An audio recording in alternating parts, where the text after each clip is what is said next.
যারা সুফিবাদ চর্চা করে তারাই পীরালির নামে শিরক করে, কুফর করে, ভণ্ডামি করে বাংলাদেশে।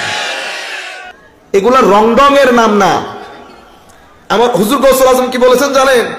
এই যে সুফি খালেস কে, সুফি খালেস হচ্ছে সেই ব্যক্তি যেই ব্যক্তি সিদকে দিল নিয়ে অন্তরকে, নফসকে পরিষ্কার করে কলবের বর্তনে নূর নিয়ে মাওলাই করিমকে সন্তুষ্ট করার জন্য আল্লাহর মোহাব্বত, খৌফ, খশিয়ত, নৈকট্যের সমুদ্রের মধ্যে ডুব দেয়, তাকে সুফি বলে। তো হুজুর গৌসুল আজম বলছেন এই বিষয়টা কাপড় চুপড় দিয়ে আসে না। হায় হায় হায়, কি বলেছে? এই জিনিসটা কাপড়ে চুপড়ে হয় না। হাজা লা ইয়াতি, এটা আসে না কি দিয়ে? কাপড় চুপড় দিয়ে। আর কি দিয়ে? এটা একটু ইবাদত রিয়াজত করে এই কপালের মধ্যে একটা দাগ লাগিয়ে নিজেকে আল্লাহ ওয়ালা সাজানোর মাধ্যমেও এটা অর্জিত হয় না। এটা হুজুর গৌসুল আজম এভাবেই বলেছে। তো এটা হাতের মধ্যে তসবিহ জড়িয়ে আল্লাহ আল্লাহ করার মাধ্যমেও আসে না। এটা সুফিয়ায়ে কেরামের, আমার মাঝে মধ্যে মনে হয় বোধহয় এটা আমার কথা বলেছে, সুফিয়ায়ে কেরামের বড় বড় কথা বলার মাধ্যমে কালকালাতুল লিসান, কালকালাতুল, সুফিয়ায়ে কেরামের হাল, কারামাত, ওনাদের তাকওয়া, পরহেজগারি, ওগুলার মাধ্যমে জবানে বক বক করার মাধ্যমেও এই জিনিসটা আসে না। তো এটা কি দিয়ে আসে হুজুর? সিদকে দিল দিয়ে। কি দিয়ে? সিদক। সিদক, সিদক মানে ভিতর বাহির এক হওয়া, ভিতর বাহির এক হওয়া। বাইরে মানুষকে বুজুর্গি দেখানো না, বুজুর্গি দেখানো তো ভিতরে দেখানো, যখন বান্দা খালুয়াতের মধ্যে থাকে। একটা জালুয়াত, একটা খালুয়াত।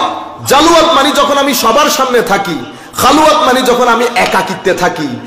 সিদকে দিল যখন কোনো মানুষের অর্জিত হয়, সেই জালুয়াতের মধ্য থেকে খালুয়াতের মধ্যে পরহেজগারি বেশি থাকে, বুজুর্গ বেশি হয়। তো হুজুর মুরিদ কাকে বলে? মুরিদ হচ্ছে সেই ব্যক্তি যেই ব্যক্তি, উনি এই মুরিদের সংজ্ঞা দিয়ে উনি আবার কোরআনের এই আয়াতটা এনেছেন, ওয়াসবির নাফসাকা মা আল্লাযিনা ইয়াদউনা রাব্বাহুম বিল গাদাতি ওয়াল আশি ইউরিদুনা ওয়াজহাহু। ইউরিদুনা থেকে উনি মুরিদ বলেছেন। এই আয়াতটা এনে উনি ইঙ্গিত করেছেন মুরিদ কে। মুরিদ হচ্ছে সেই ব্যক্তি যেই ব্যক্তি আল্লাহ রাব্বুল আলামিনকে সন্তুষ্টি করার লক্ষ্যে, শুধু মাওলাই করিমকে পাওয়ার জন্য কোন একজন মুর্শিদের মাধ্যমে নিজের মুজাহাদা, চেষ্টা প্রচেষ্টায় লেগে থাকে। সেই চেষ্টা প্রচেষ্টা করার সময় সে তার ঘুম কমিয়ে ফেলে, কথা কমিয়ে ফেলে, খাওয়া দাওয়া কমিয়ে ফেলে, নিসবত সোহবত বাড়িয়ে দেয়, ইবাদত বাড়িয়ে দেয়, রিয়াজত বাড়িয়ে দেয়, তাকওয়া পরহেজগারি অর্জনের জন্য তওবা, ওযু, জিকির, তিলাওয়া এগুলা বাড়িয়ে দেয়, এবং একটা খাস মুজাহাদা করে। খাস মুজাহাদা বলতে আপনি পরীক্ষায় পাশ করার জন্য যা যা কিছু করেন, আমি একটা জিনিস অর্জন করতে চাচ্ছি, তো এবার নিজেকে মুহাসাবা করা, নিজেকে মুরাকাবা করা। আমি যখন মুজাহাদা করব, চেষ্টা প্রচেষ্টা করছি, দানি জমিন তো তৈরি করছি না, দানের জমিন আমি পানি দিয়েছি, আগাছা পরিষ্কার করেছি, পরিষ্কার পরিচ্ছন্ন করেছি ধান লাগানোর জন্য।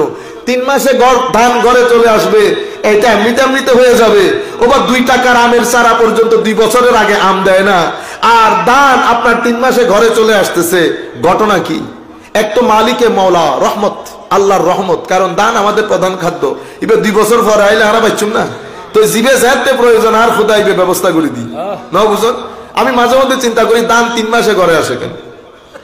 দান হতো 3 বছর পরে আসতে পারত। রব্বুল আলামিন, রব্বুল যদি 3 বছরে আসতো, তো রব্বুল আলামিনের হক আদায় হতো না। ইচ্ছে করে করতে পারতেন, মালিকুল মুলক, যা মন চাই করবো, তোমার যা মন চাই করো। কিন্তু আমার আল্লাহ রহমান আর রহিম, রব্বুল আলামিন, সেই কারণে আমার আল্লাহ এটা করেছেন। কিন্তু আপনি দেখেন ধানি জমিন, তো মুজাহাদা করেছেন না। কি কি করেছেন মুজাহাদার সময়? প্রথমে আপনি ওইটা থেকে আগাছা পরিষ্কার করেছেন। আগাছা কিভাবে পরিষ্কার করলেন? আপনার হাত দিয়ে। এখানেও আগাছা আছে না, জমিন পরিষ্কার করছেন তো মুজাহাদার সময়। তো এটা কি হাত দিয়ে পরিষ্কার করতে পারবেন? পারবেন না। এটার জন্য সুফিয়ায়ে কেরাম শিখিয়ে দিচ্ছে রোজা রাখতে হবে। কি করতে হবে? রোজা। হুজুর রোজা রাখবো কেন? রোজা ছাড়া এই চিরিং মাছকে ধরা যাবে না। এই চিরিং মাছকে ধরা যাবে না, ছাই লাগবে। তো নফসের ছাই কি? নফসের ছাই হচ্ছে রোজা। রোজা থাকবা কাবু হয়ে যাবে, যেমনে ঘুরাবা তেমনে ঘুরবে, যেটা মাহে রমজানের মধ্যে হয়। জিন্দেগিতে মসজিদে না যাওয়া, আমার ভাই 3 দিন আগেও মসজিদ দেখে নাই, কিন্তু রোজা যখন শুরু হয়েছে 7-8 দিন যাওয়ার দের নাই, মাথা থেকে টুপি পড়ছে না, তাহাজ্জুদ পড়ছে, তারাবি পড়ছে, তিলাওয়াতে কোরআন করছে, জিকির করছে, আবার গুনাহ থেকে বেঁচে থাকতেছে। এমন ভাবে বেঁচে থাকতেছে যে পুরা মুসলিম দেশের মধ্যে ক্রাইম রেট একেবারে নিচে চলে আসে। মুসলিম দেশে ক্রাইম রেট মাহে রমজানে, করাপশন রেট, ডিভোর্স, কিলিং, হত্যা, সবকিছু একেবারে নিচে চলে আসে। কেন ভাই? আমি আপনাকে বলেছি না, এটা কাবু মানুষ উপরে, এটা গন্ডগোল মানুষ আবার যেই লাউ সেই কদু। এটা রমজানের মধ্যেও তো আমরা খেয়াল করি, বুঝতে পেরেছে? তো সুফিয়াই কেরাম কখন হয়ে যান? এদের জন্য 12 মাসই রোজা, 12 মাসই রোজার মতো। আমরা তো সিজনাল, ওনারা সিজনাল না। তাহাজ্জুদ ওনাদের ফরজ নামাজের মতো। মিথ্যা না বলা, আমরা তো সিজনাল। রমজানের মধ্যে গালিগালাজ করা যাবে না, মিথ্যা বলা যাবে না।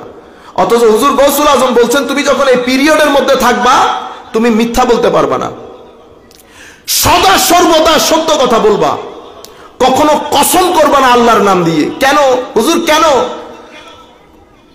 তো কসম করে ফেললে বলে যে তোমার তো বিশ্বস্ততা রইল না। তো তুমি এতটুকু বিশ্বস্ত না যে মানুষ তোমাকে কসম ছাড়া বিশ্বাস করে না। তোমার লগে তাসাউফের কি সম্পর্ক? আর কি করতে হবে? তোমার চোখকে গুনাহ থেকে হেফাজত করতে হবে। আগাছা পরিষ্কার বলেছি না, আগাছা পরিষ্কার। হুজুর দেখে ফেললে সাথে সাথে তওবা করবে, তওবা ওযু এগুলোর মাধ্যমে এটা ক্ষমা হয়ে যাবে। এরপরে কি করতে হবে? এরপরে মানুষকে সহযোগিতা করতে হবে। হুজুর এরপরে কি করতে হবে? এরপরে চিন্তা করবা তুমি কোনো কারোর জন্য বোঝা হয়ে গেছো কিনা। এরপরে কি করতে হবে? কোনোভাবে আমানতের খেয়ানত করতে পারবা না। দেখছেন মুজাহাদা কেমনে করাচ্ছে। এরপরে কি করতে হবে? এরপরে তুমি কোন আহলে কিবলা, আহলে, এটা গুনিয়াতুত তালিবিনের কথা বলতেছি, আহলে কিবলা, যারা তোমাদের কিবলাকে কিবলা বলে নামাজ আদায় করে, তোমাদের জবাইকৃত জিনিস খায়, তোমাদের জবাইকৃত জিনিস খায়, তোমাদের মসজিদে জুমা জামাত করে, এহেন ব্যক্তিকে তুমি কোনো কারণে কাফের বলবা না। এটা তোমার মুজাহাদা পিরিয়ডের সাথে যাবে না। ওয়ালা ইউকাফিরু আহাদা মিন আহলিল কিবলাতি লিআইয়াদা। এরপরে কি করতে হবে হুজুর? তামা মানে লোভ, মানুষ থেকে কোনো কিছু পাওয়া, চাওয়া, এটা তোমার ভিতরের জগতের মধ্যে মিটিয়ে দিতে হবে। আর কি করতে হবে? as-sidq, সততা, সত্যবাদিতা, এটা তোমার জিনত করে নিবা। এরপরে আত-তাওয়াদু, ভদ্রতা। হুজুর ভদ্রতা এটা কি জিনিস? ভদ্রতা হচ্ছে প্রত্যেক ব্যক্তিকে নিজের চেয়ে ভালো মনে করা। আমরা পারবো এটা করতে? এমনিতে আমি কাদেরি, এমনিতে আমি তরিকায়ে কাদেরিয়ার মুরিদ। আমার ভাইরা, নাম লিখে ফেলা বড় সহজ, নিসবতের হক আদায় করা বড় কঠিন। মনে রাখবেন, আমি কাদেরি বললে হবে না, যেই দরবারের সাথে আমি নিসবত রাখি উনি তো আমাকে কাদেরি বলতে হবে, কাদেরি হিসেবে গ্রহণ করতে হবে। রসম রেওয়াজের দুনিয়া হয়ে গেছে এখন, সবকিছু থেকে রু বের হয়ে গেছে, অতি মাত্রায় আনুষ্ঠানিক হয়ে গেছি। সবকিছুর মধ্যে রসম রেওয়াজ, সবকিছু থেকে রু বের হয়ে গেছে। ইবাদতের ক্ষেত্রে রু বের হয়ে গেছে, ইভেন ইমানিয়াতের ক্ষেত্রে আপনি দেখেন না এখন সব জায়গায় ইমানের ছড়াছড়ি। এশকে রসুলের কথা বলা যাবে না, মহব্বতের কথা বলা যাবে না, আদবের তালিম নাই। তো আপনি ইমানের মধ্যে আর রু আছে? ইমানের রু নাই। কারণ ইমানের রু হচ্ছে আমার নবীর প্রেম, মহব্বত, ভালোবাসা। এটা ইমানের জান, এটা ইমানের জান। এটা বাদ দিয়ে গাছ থাকে, গাছ থাকে, শীতকালের গাছ থাকে না? শীতকালের গাছে পাতা থাকে, দেখতে কেমন লাগে? উস্কো কুস্কো লাগে না? আবার যখন এটার উপর সামার আসে, গ্রীষ্মকাল আসে, বসন্তের ছোঁয়া লাগে, সবুজ হয়ে যায়। আপনারা ইউরোপ দেখবেন, ইউরোপ যখন এই এখন এটা নভেম্বর না, আপনি নভেম্বরের ইউরোপ যদি দেখেন আপনার মনে হবে মানে কেমন যেন, কোনো সবুজ নাই, পাতা নাই, গাছ থেকে পাতা পড়ে মনে হয় যেন গাছপালা মরে ছারকার হয়ে আছে, মনে হয় যেন কোনো ঠাড়া পড়েছে গাছের উপর। গাছ আছে কিন্তু আপনি মার্চ ফেব্রুয়ারির শেষের বাতাস, মার্চের 15 তারিখ যেতে না যেতে আপনি বিশ্বাস করতে পারবেন না যে পৃথিবী এত সুন্দর, সবুজ হয়ে গেছে, গাছপালা ফুল ফুটেছে সব জায়গায়। আপনি মনে হবে ইউরোপ, চলতা ফিরতা দুনিয়ার একটা জান্নাত মনে হবে আপনার। কেন? গাছ জায়গায় দাঁড়ানো। গ্রীষ্মের শীতের ছোঁয়া যখন লেগেছে, গাছ মরে গেছে।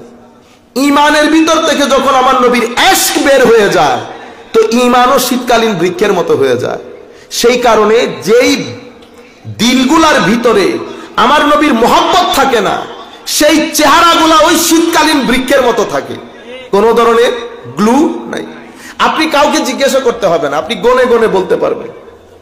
অথচ দাড়ি, ইবাদত, wudu, কোন ব্যক্তি যদি 6 মাস ওযুর হালতে থাকে, 6 মাস মানে ওযু অবস্থায় থাকা, ভেঙে গেলে আবার ওযু করে নিলেন, আপনাদের মনে হইতে পারে এটা অনেক কষ্টের কাজ। এটা আপনার 2-3 দিন, 1 সপ্তাহ আপনার কষ্ট মনে হবে। এরপরে দেখবেন ওযু ছাড়া আপনি নিজেকে কখনো মানিয়ে নিতে পারবেন না। আপনি ওযু ছাড়া ঘর থেকে বের হলে আপনার মনে হবে আপনি কাপড়ই পরেন নাই। যখন আপনি ওযুর হালতে থাকবেন 6 মাস, লাখ মানুষের সাথে আপনি হাঁটবেন, আপনার চেহারা আর কারো চেহারার সাথে মিলবে না। আপনি ছবি তুলেন 10-12 জন একসাথে, আপনার চেয়ে সুন্দর মানুষ আছে, কিন্তু সুরতের মধ্য থেকে গ্লু যেটা আপনার শেকেল থেকে বের হবে, এটা কারো শেকেলের মধ্যে মিলবে না। সেটা ইউরোপিয়ান হোক, নন ইউরোপিয়ান হোক, আপনার এটা আলাদা একটা বিষয়। কেন? কারণ ওযুর মাধ্যমে আপনার ভিতরে একটা নূর পয়দা হয়।